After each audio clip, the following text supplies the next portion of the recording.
In this video, I explain how I diagnosed and resolved multiple error codes.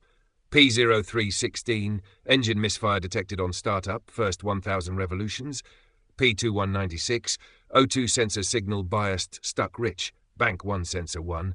And P2198, O2 sensor signal biased, stuck rich, bank 2 sensor 1. The customer brought in their vehicle with the check engine light on. Using a scan tool, I confirmed the error codes and monitored live data.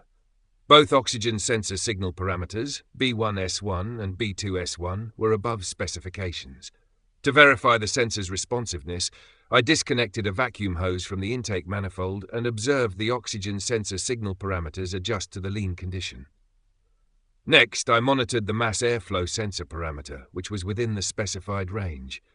Further testing involved pinching off the EVAP line, which caused the oxygen sensor signals to return to normal. This indicated the issue was related to the EVAP system. Using a vacuum pump, I tested the EVAP Purge Solenoid valve and found it leaked and did not hold vacuum, confirming it was faulty. To fix the issue, I replaced the EVAP Purge Solenoid valve, cleared the error codes, and performed a road test. The vehicle operated properly, the check engine light stayed off, and no fault codes returned. If you're facing similar error codes or EVAP system issues, this video will guide you through the diagnostic process and solution.